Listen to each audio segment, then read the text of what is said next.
Hi, I'm Jonathan Royle, and as you may now know, I've been persuaded by Nick Davis and Alan Witten to share with you some valuable information relating to street hypnosis, and also some of it is also relevant to stage hypnosis and hypnotherapy. The first thing I'd like to share with you is the truth about street hypnosis, i.e. what happens on television.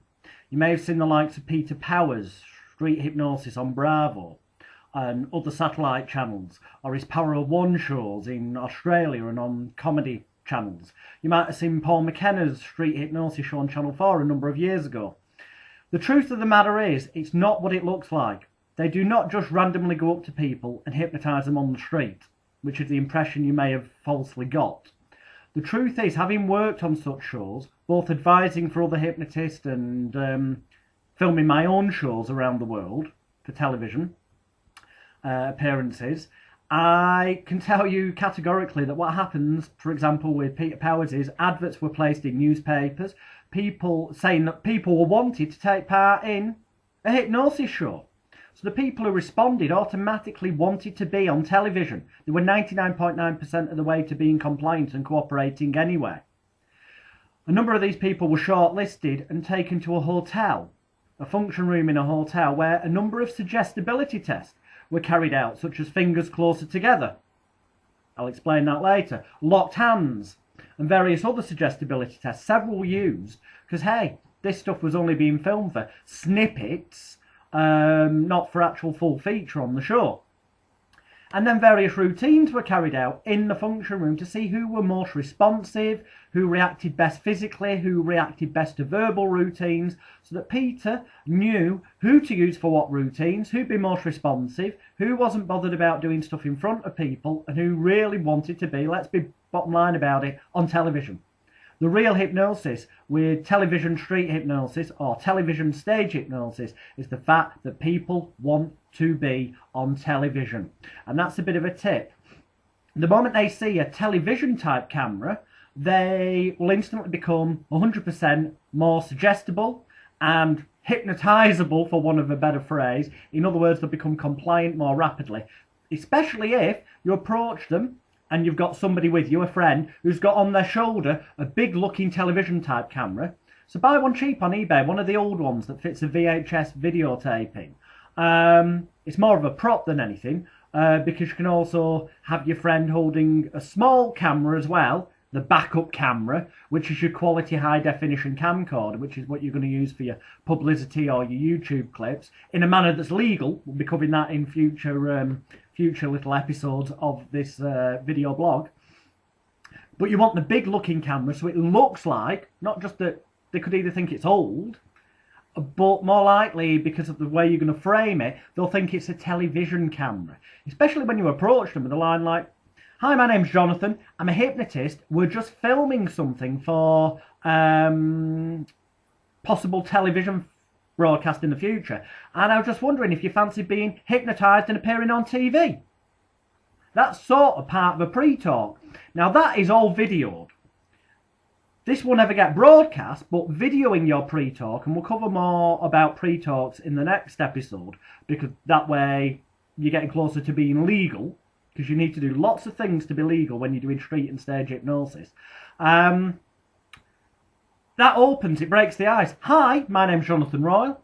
I'm a hypnotist. I hypnotise people. We're just filming," point at the cameraman, "we're just filming some stuff for possible," always say possible, "television broadcast." You're just expressing an intent. You're not committing fraud or anything like that, because, hey, who knows, in the future you may broadcast it on TV. Or you could say for possible television and internet broadcast. Do you fancy being hypnotised and being famous around the world? So many people want their 15 minutes of fame that when they say yes, you're practically guaranteed to be able to get them under like that. As quickly as that, they'll be compliant. And that's all hypnosis is whether someone is compliant or non-compliant. When you start thinking of it in those terms, there's no such thing as failure. It's not a case of if you get someone under, it doesn't matter how deep they are, they either do what you say when you want them to and react when you want them to, or they don't. They're either compliant or non-compliant. So it helps you pre-talk to, you know, approach them with someone with a big looking camera, so it could feasibly be a TV camera, and just go, "Hi, my name's Jonathan Royle." Obviously use your own name. "Hi, my name's Jonathan Royle. I'm a hypnotist. I hypnotise people. As you can see, we're just filming some stuff for possible television broadcast and internet broadcast. Just wondering if you fancy being, if you've got a few minutes spare and you fancy being famous." If they say yes, you're 99.9% certain they will be compliant, especially when you continue then with your tried, tested and proven to work hypnotic techniques.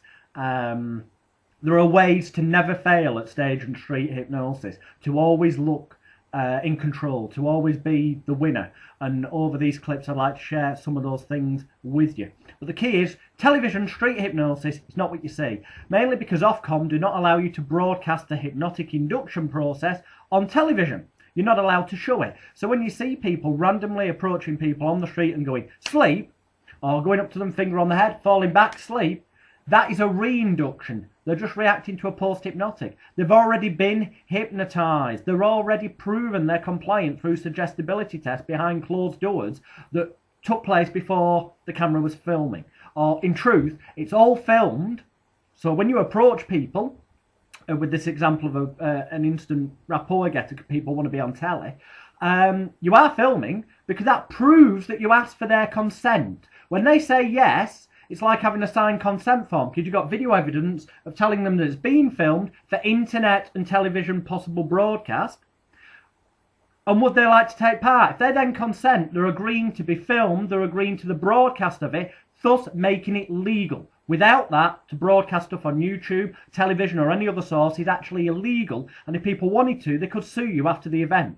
But if you've got them verbally on camera saying they're aware that you're filming it for television and or internet broadcast, and that you're a hypnotist and they consent to be hypnotised, then as far as the filming's concerned, that then becomes legal. Just so long as you're actually doing the street hypnosis legally, and just so long as you do the correct type of pre-talk, so that you can't possibly in the future get done for assault and things like that, which I'll explain more in the next lesson. But that's the key. Have a big camera, have somebody with you, approach them. "Hi, my name's Jonathan, I'm a hypnotist. As you can see, we're filming for possible internet and television broadcast.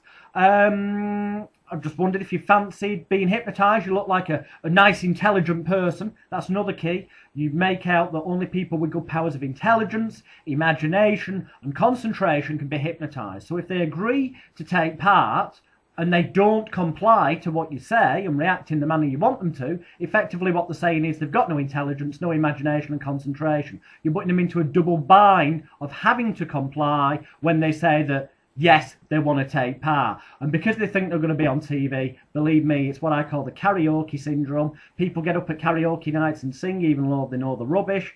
However, they want that 15 minutes of fame. It's the same. People, if they think they're going to be on telly, they want to be famous. And if they think they're showing off the fact they've got good powers of intelligence, imagination and concentration, and using their powers of mind effectively, as I'm sure you will, and you say this sort of thing to them, then you'll find that your suggestibility test, your inductions and whatever you do will actually be even more reliable than usual. I'm going to cut it short for there now. There are other things you need to do with your pre-talk to make yourself legal, but that's how to make sure any video footage you take is legal so that you can't later get sued, and so that you've then got video proof, although you would edit that off and you just broadcast the bit so it looks like you're just approaching them and butting them under. That's what happens on these TV shows. That's what happens on all my YouTube clips and anyone else who's abiding by the laws, which I'll teach you.